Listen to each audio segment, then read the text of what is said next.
دیکھیے اللہ کا بڑا احسان ہے، اس رب کا بڑا کرم ہے کہ اس رب العالمین نے اپنی مقدس کتاب قرآن کریم حافظ غفران کے سینے میں محفوظ فرما دی ہے۔ یہ رب العالمین کا بڑا فضل و احسان ہے کہ اس رب نے آپ کے گھر میں اپنی کتاب کا محافظ پیدا فرما دیا ہے۔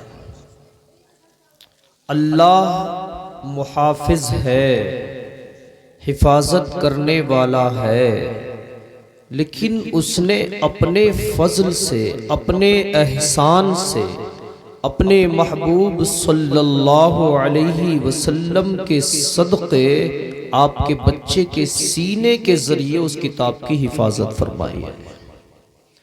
آپ کو اس رب کا شکر کرنا چاہیے۔ اللہ تبارک و تعالی کا جتنا شکر کریں کم ہے، کیونکہ یہ قرآن یہ کوئی معمولی چیز کا نام نہیں ہے۔ قرآن کریم اس عظیم کتاب کا نام ہے کہ اگر آپ پڑھتے جائیں تو اللہ اس کی برکتیں نازل فرماتا رہتا ہے۔ قرآن وہ عظیم کتاب ہے، بیمار ہو اگر کوئی اور یہ قرآن کی تلاوت کر کے اس پہ پھونک دیا جائے یا پانی پہ دم کر کے پلا دیا جائے تو اللہ بیماریوں سے شفا عطا فرما دیتا ہے۔ قرآن بڑی شان والی کتاب ہے، بڑی عظمت والی کتاب ہے۔ اس قرآن کریم کے پڑھنے والے کی شان یہ ہے کہ حضرت عبداللہ ابن عمر رضی اللہ تعالی عنہ آپ بیان فرماتے ہیں کہ قیامت میں جب قرآن کریم کا پڑھنے والا آئے گا اور یہ قیامت کا ہوش ربا منظر، یہ دلوں کو دہلا دینے والا منظر، جہاں کوئی کسی کا نہیں ہے، کوئی کسی کو دیکھنے والا نہیں، کوئی کسی کے پاس آ کر اس کا حال پوچھنے والا نہیں، فرماتے ہیں کہ جب یہ قرآن پڑھنے والا آئے گا تو اس کو اسی کی شکل کا ایک شخص آ کے پکڑ لے گا قیامت میں۔ جب پکڑے گا تو یہ کہے گا بھئی تو کون ہے؟ آج میرے اپنے مجھ سے دور بھاگے، میری ماں بھی دور ہے، میرا باپ بھی دور ہے، میرے بھائی بھی مجھ سے دور ہیں، میرے عزیز مجھ سے دور ہو گئے، مجھے اپنے سینے سے لگا کے پیار کرنے والوں نے مجھے چھوڑ دیا ہے، اپنے خون کا ایک ایک قطرہ میرے حلق میں ٹپکانے والی وہ ماں جو دودھ کی شکل میں خون کا ایک ایک قطرہ میرے حلق سے میرے شکم میں پہنچاتی تھی، آج اس ماں نے میرا ساتھ چھوڑ دیا ہے، آج وہ ماں بھی مجھے چھوڑ کے چلی گئی ہے، میرے وہ بھائی جو دنیا میں شانہ بشانہ کھڑے رہتے تھے، میرے وہ بھائی جو میرے ایک اشارے پر اپنی جانوں کا نذرانہ پیش کرنے کو تیار رہتے تھے، میرے وہ عزیز جو میرے ایک اشارے پر اپنی جانیں قربان کرنے کو تیار رہتے تھے، وہ میرا باپ جو میری خوشنودی کے لیے، میری رضا کے لیے، مجھے خوش کرنے کے لیے صبح سے شام تک محنت کرتا تھا، اور میں جو مانگتا تھا وہ میرا باپ مجھے عطا کرتا تھا، مجھے دیا کرتا تھا، میری وہ ماں جس نے مجھے سینے سے لگایا ہے، میری وہ ماں جس نے مجھے خون جگر پلایا ہے، آج اس ماں نے میرا ساتھ چھوڑا ہے، اس باپ نے میرا ساتھ چھوڑا ہے، میرے بھائیوں نے میرا ساتھ چھوڑا ہے، تو کون ہے جو اس قیامت کے ہولناک منظر میں، ایسے ہوش ربا منظر میں آج تو میرا ساتھ دینے آیا ہے، میرے کاندھے پہ ہاتھ رکھنے آیا ہے، میرا بازو پکڑ کے مجھے سہارا دینے آیا ہے؟ فرماتے ہیں وہ کہے گا نہ میں تیرا باپ ہوں، نہ میں تیرا بھائی ہوں، نہ میں تیرا تایا ہوں نہ میں تیرا رشتہ دار ہوں، بلکہ تیرا اور میرا بڑا گہرا رشتہ ہے، بڑا گہرا تعلق ہے۔ میں وہ ہوں جسے تو نے سینے سے لگایا تھا، میں وہ ہوں جسے تو نے ماتھے سے لگایا تھا، میں وہ ہوں جسے تو نے لبوں سے چوما تھا، میں وہ ہوں جس کی تو نے تلاوت کی تھی، میں وہ ہوں جسے تو نے پیٹھ پر نہیں ڈالا تھا، میں وہ ہوں جسے تو نے سینے سے لگا کے پیار کیا تھا۔ تو نے مجھے دنیا میں عزت عطا کی تھی، آج میں اس عزت کا انعام تجھے قیامت میں دینا چاہتا ہوں۔ میں کوئی اور نہیں ہوں، میں وہی ہوں جس کی تو تلاوت کیا کرتا تھا، میں قرآن ہوں، اور آج اس قیامت کے میدان میں میں تیری سفارش کے لیے آیا ہوں۔ ناری تکبیر، ناری رسالت، مسلک اعلی حضرت، عظمت قرآن، جشن دستار بندی، علماء یہ ہے قرآن۔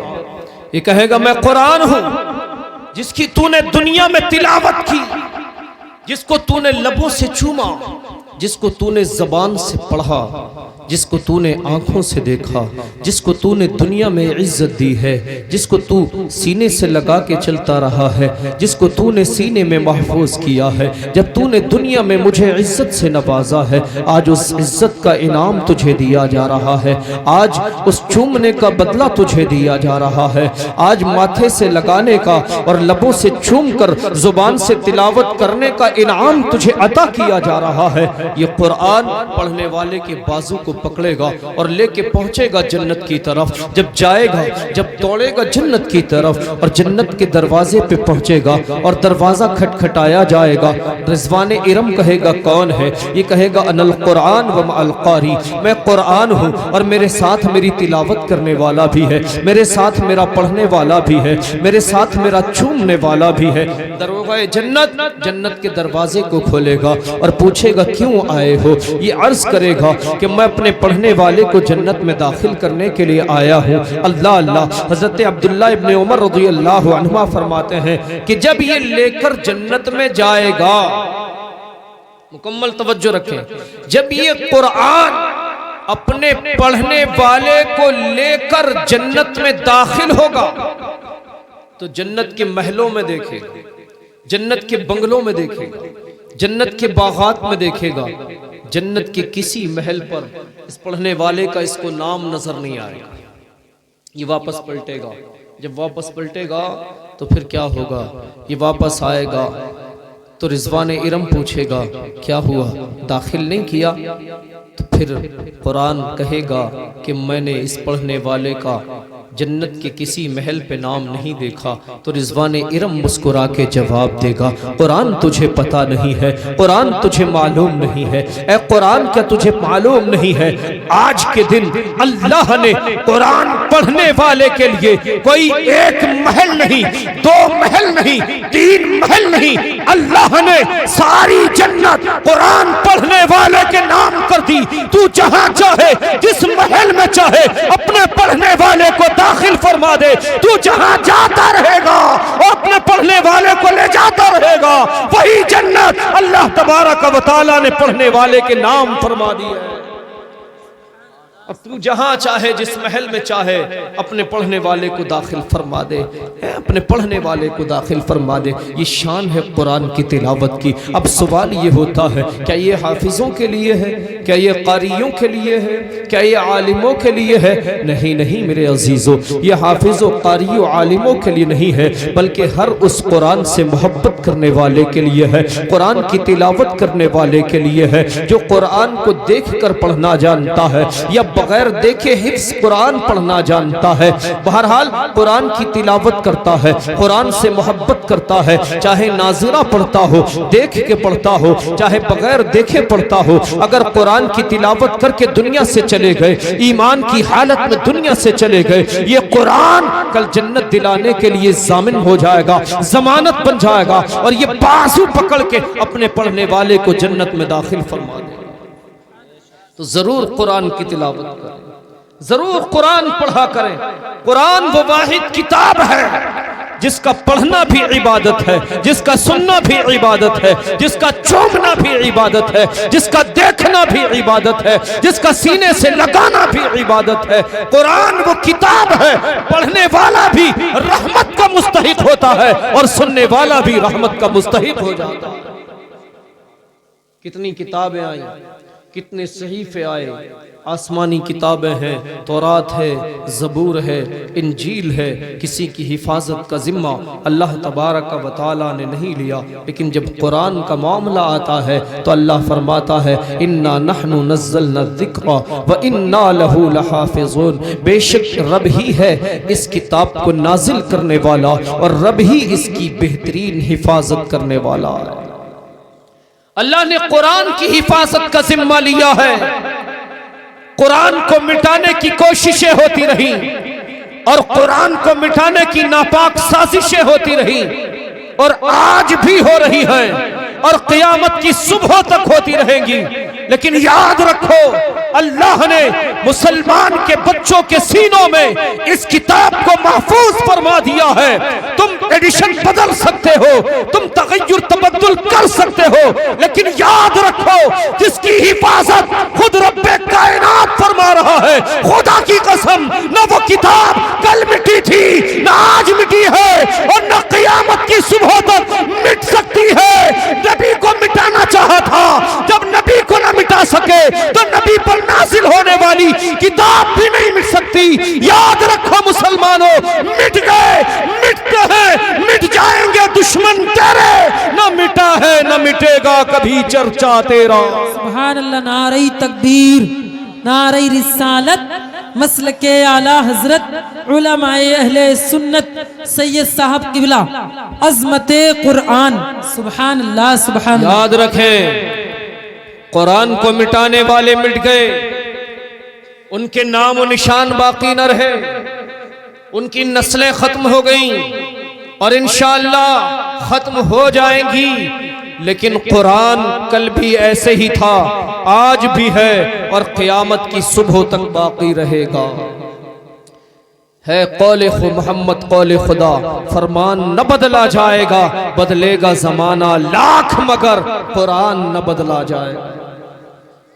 اگر آپ اس کے ایڈیشن میں اس کو چھاپنے میں تبدیلی کرو گے، جو حافظ قرآن جس نے 2 سال 4 سال محنت کر کے اس قرآن کے ایک لفظ کو اپنے سینے میں محفوظ کیا ہے، جب یہ قرآن کی تلاوت کرے گا، جب یہ قرآن کو پڑھے گا، یہ دیکھے گا اس سورت سے پہلے یہ سورت تھی، اس آیت سے پہلے یہ آیت ہے، اس آیت کے بعد میں یہ آیت ہے، اس لفظ سے پہلے یہ لفظ ہے، یہاں اعراب میں زبر تھا، زیر تھا، پیش تھا، کیا تھا، تم تبدیل کرتے رہو۔ حافظ قرآن جب پڑھے گا، ان کے سینوں سے قرآن کو نکالنا تمہارے بس کی بات نہیں ہے، یہ رب کے ذمہ کرم پر ہے، جس سینے میں چاہتا ہے اللہ تعالیٰ اس سینے میں قرآن کو محفوظ فرما دیتا ہے۔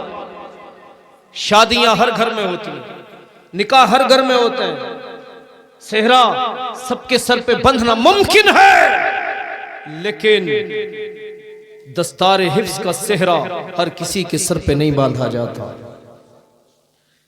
دستار حفظ کا صحرا اسی کے سر باندھا جاتا ہے جس کو اللہ تبارک و تعالیٰ اپنے کرم سے چن لیتا ہے۔ یہ دستار جو آپ کے بچے کی آپ کے سامنے ہوئی، یہ خوشنما منظر دیکھا، یاد رکھیں بڑے خوش نصیب ہیں وہ ماں باپ جو اپنے بچوں کے سروں پہ صحرا دیکھتے ہیں، ان کے نکاح کا، ان کی شادی کا، لیکن سب سے بڑھ کر خوش نصیب وہ والدین ہیں جو اپنے بچے کے سر پہ قرآن کریم کے حفظ کا تاج رکھا دیکھیں، عالم کا تاج رکھا دیکھیں، فضیلت کا تاج رکھا دیکھیں، بڑے خوش نصیب ہیں۔ بارہا آپ سنتے رہتے ہیں، فرمان رسول صلی اللہ علیہ وسلم یہ ہے کہ جس خاندان میں، جس قبیلے میں کوئی حافظ قرآن پیدا ہو جائے تو وہ اپنے خاندان کے 10 ایسے افراد کی سفارش کرے گا کہ جن پر جہنم واجب ہو چکی ہوگی۔ لیکن اب پوری بات کو سمجھیں، پوری بات کو سمجھیں تب بات سمجھ آئے گی۔ یہ جو فرمایا گیا کہ 10 ایسے لوگوں کو جہنم سے بچائے گا جن پر جہنم واجب ہو چکی ہوگی تو کون سے حافظ قرآن ہوں گے؟ وہ کس طرح کے حافظ ہوں گے؟ کس طرح کے لوگ ہوں گے؟ ایسا نہیں قرآن کریم کو حفظ کر لیا پھر بالائے طاق کر دیا ہے، چھوڑ دیا ہے۔ قرآن کو حفظ کر لیا داڑیاں مڈا رہے ہیں، داڑیاں کٹا رہے ہیں۔ قرآن کو حفظ کر لیا نمازیں چھوڑ رہے ہیں۔ قرآن کو حفظ کر لیا رمضان کا مہینہ ہے اس کا احترام نہیں کر رہے ہیں۔ قرآن حفظ کیا ہے چھوٹے اور بڑے کا احترام نہیں ہے۔ قرآن کو حفظ کر لیا ہے ہمیں شعور نہیں ہے۔ قرآن تو حفظ کر لیا ہے لیکن تمیز نہیں ہے۔ قرآن تو حفظ کر لیا ہے وضاقتہ ہماری درست نہیں ہے۔ قرآن تو حفظ کر لیا ہے ہم یوں ہی خواہ مخواہ لڑکوں میں بیٹھتے ہیں، پنچایت لگاتے ہیں اور اپنی اہمیت کو نہیں پہچانتے۔ یاد رکھو قرآن کریم حفظ کیا ہے تو اس کی پابندیوں کے دائرے میں رہ کر زندگی گزارنا ہوگا۔ جو قرآن کریم کو حفظ کر کے عمل کرے گا، اچھے عمل کرے گا تو انشاءاللہ قرآن کریم پھر اسے دنیا میں بھی فیض دے گا اور اسے آخرت میں بھی فیض دے گا۔ ایسا نہیں ہے کہ جھوٹ، مکاری، دغا، فریبی، عیاشی اور تمام قسم کی برائیاں کرتے رہے کہ بھئی حافظ ہے، حافظ ہے، ہم تو بخشے جائیں گے اور اپنے ساتھ 10 کو جہنم سے آزاد کرا کے جنت میں لے کے جائیں گے۔ ہاں اگر اعمال اچھے ہیں، نیک ہے، پرہیزگار ہے، متقی ہے، نمازی ہے، اللہ سے ڈرنے والا ہے، نبی پاک صلی اللہ علیہ وسلم کا فرما بردار ہے، ماں باپ کا فرما بردار ہے، حقوق اللہ اور حقوق العباد کا سمجھنے والا ہے، تو یقیناً اللہ تبارک و تعالی اس کی 10 ایسے افراد کے بارے میں سفارش کو قبول فرمائے گا کہ جن پر جہنم واجب ہو چکی ہوگی۔ اب والدین بھی بڑے پھولے نہیں سماتے، ہمارا بچہ تو حافظ ہو گیا، قیامت میں ہمارے سروں پہ تاج رکھا جائے گا۔ یقیناً رکھا تو جائے گا لیکن وہ انہی والدین کے سر پہ رکھا جائے گا جن کا بچہ عمل کرتا ہے اور اچھے عمل کے ساتھ، ایمان کے ساتھ دنیا سے چلا گیا، اور پھر وہ والدین بھی اس کے اہل ہوں، اس لائق ہوں کہ ان کے سروں پہ عزت کا تاج رکھا جائے، تب وہ تاج کے حقدار ہوں گے۔ ایسا نہیں ہونا چاہیے کہ ہمارا بچہ تو حافظ ہے ہم تو تاج کے مالک ہو گئے، تاج عزت اور دستار عزت ہمارے سر پہ ہوگا۔ ایسا نہیں، عمل اچھے کرو، اعمال اچھے ہیں تو بلندیوں کا تاج ملے گا، اعمال برے ہیں نا تو تاج خاک بھی نہیں نصیب ہونے والی۔ سب سے اہم چیز حرام سے بچے۔ کیسی پنچایت لگا رہے ہو بھائی؟ مائک لے لو، بڑا عجیب حال ہے یار۔ اللہ تبارک و تعالی تاج عزت ضرور عطا فرمائے گا، لیکن کن لوگوں کو؟ جو حرام سے بچنے والے ہیں، جو گناہ سے بچنے والے ہیں، جو سود سے بچنے والے ہیں، جو زنا سے بچنے والے ہیں، جو شراب سے بچنے والے ہیں، جو ہر قسم کی برائی سے بچنے والے ہیں، اللہ کا ڈر اپنے دل میں بسانے والے ہیں، رسول اللہ صلی اللہ علیہ وسلم کی محبت میں زندگی گزارنے والے ہیں، اللہ تبارک و تعالی ان کو عزتوں کا تاج عطا فرمائے گا۔ لیکن اگر اللہ سے نہ ڈرے اور دنیا میں غرق ہو گئے، دنیا کی زیب و زینت میں غرق ہو کر آخرت کو برباد کر دیا، تو پھر فرشتے گھسیٹتے ہوئے جہنم میں ڈال دیں گے۔ کہاں ڈال دیں گے؟ فرشتے گھسیٹتے ہوئے جہنم میں ڈال دیں گے۔ میرے عزیزو، ہم نے ابھی سمجھا نہیں ہے، ہم نے تو صرف یہ جان لیا ہے کہ جہنم یہ علماء کی زبان سے نکلا ہوا ایک لفظ ہے۔ خدا کی قسم مسلمانوں، یہ علماء کی زبان سے یا ائمہ کی زبان سے نکلا ہوا کوئی لفظ نہیں ہے۔ اللہ نے جہنم کو بڑا خطرناک بنایا ہے، بڑا بھیانک بنایا ہے۔ اتنی خطرناک جگہ ہے جہنم، جس کے بارے میں قرآن کہتا ہے لہم من جہنم مہاد ومن فوقہم غواش۔ او لوگو، جہنم میں اوڑھو گے تو آگ اوڑھنے کو ملے گی، بچھاؤ گے تو آگ بچھانے کو ملے گی۔ اللہ اللہ، جس کے اندر اوڑھنا بھی آگ کا ہے، جس کے اندر بچھونا بھی آگ کا ہے، جس کے اندر دائیں بھی آگ ہے، بائیں بھی آگ ہے، اوپر بھی آگ ہے، نیچے بھی آگ ہے، آگ ہی آگ ہے۔ اگر اس جہنم کے اندر ڈال دیا گیا تو کیا ہوگا؟ اس جہنم میں جلا دیا گیا تو کیا ہوگا؟ جس جہنم کے بارے میں حدیث پاک میں فرمایا گیا ہے، اس میں سب سے ہلکا عذاب یہ ہوگا کہ جہنمی کو آگ کا جوتا پہنایا جائے گا، جس کی وجہ سے اس کا دماغ کھول اٹھے گا۔ اللہ اکبر! اے لوگو، یاد رکھو، جہنمی کو آگ کا جوتا سب سے ہلکا عذاب ہوگا۔ جب سب سے ہلکا عذاب یہ ہے تو پھر بھیانک اور خطرناک عذاب کا حال کیا ہوگا؟ بڑے بڑے عذاب کا حال کیا ہوگا؟ اس لیے فخر نہ کیا کریں کہ ہم حافظ قرآن بن گئے تو ہم کامیاب ہو گئے۔ ہم عالم ہو گئے تو ہم کامیاب ہو گئے، ہم نے اپنے بچے کو حافظ قرآن بنا دیا، عالم دین بنا دیا تو ہم بلند ہو گئے۔ ہاں ہاں آپ بلند ہیں، لیکن قرآن کی عظمت کو پہچانیں، قرآن کی شان کو پہچانیں، اپنی اہمیت کو پہچانیں، حرام سے بچیں۔ آج کے دور میں حرام سے بچنا بھی بڑا مشکل ہو گیا۔ انسان نہ جانے کیسے کیسے روپیہ جمع کرتا ہے، مال جمع کرتا ہے، اور اس کو یہ احساس نہیں ہوتا کہ وہ حرام ہے، حلال ہے، یتیم کا ہے یا غیر یتیم کا ہے، یا کس طرح سے جمع کیا ہوا ہے۔ یاد رکھیں، ان الذین یاکلون اموال الیتامی ظلما انما یاکلون فی بطونہم نارا وسیصلون سعیرا۔ قرآن کہتا جس نے کسی کا مال کھایا، ظلمن کھایا، کسی یتیم کا مال کھایا، حرام مال کھایا، وہ اپنے پیٹوں میں کچھ نہیں بھرتے بلکہ اپنے پیٹ میں آگ بھرنے والے ہیں۔ جس نے ظلم کے ساتھ دبا کر کسی کا مال کھایا ہے، اٹھاؤ سورہ نساء آیت نمبر 10۔ قرآن کریم فرماتا جنہوں نے یتیموں کا مال کھایا، یتیموں کی وراثت سے کھینچ لیا، یا ظلم کے ساتھ، جبر کے ساتھ، طاقت کے ساتھ کسی کا مال کھایا ہے، وہ اپنے پیٹ میں آگ بھرتے ہیں، وَسَيَصْلَوْنَ سَعِيرًا، اور انہیں دوزخ کی آگ میں جلایا جائے گا۔ جانتے ہیں اس آیت کی تفسیر میں کیا فرمایا گیا؟ کہ جب ایسے لوگ قیامت میں اٹھائے جائیں گے نا اپنی اپنی قبروں سے، قرآن کریم فرماتا ہے جب ایسے لوگ جو حرام کھانے والے اور قرآن کریم میں جو اللہ نے فرمان نازل کیا، احکام نازل کیا، ان کو نہیں مانتے، اپنی منمانی کرنے والے ہیں، خواہ وہ مرد ہو یا عورت، جو حرام کھانے والے ہیں، ظلمن کسی کا مال ہڑپ کر جانے والے ہیں، اللہ فرماتا ہے وہ جہنم کی آگ میں ڈالے جائیں گے، اور جب قبروں سے نکالے جائیں گے نا تو اس حال میں نکلیں گے کہ ان کی قبر سے، ان کے پیٹ سے، ان کے کانوں سے، ان کے منہ سے دھواں نکلتا ہوگا۔ اللہ، کیا خیال ہے آپ کا؟ دھواں نکلتا ہوگا، قبروں سے دھواں لگے گا کہ ان کی قبروں میں آگ بھڑکائی گئی تھی اور یہ جلتے جلتے جلتے جلتے اپنی قبر سے باہر آئے ہیں۔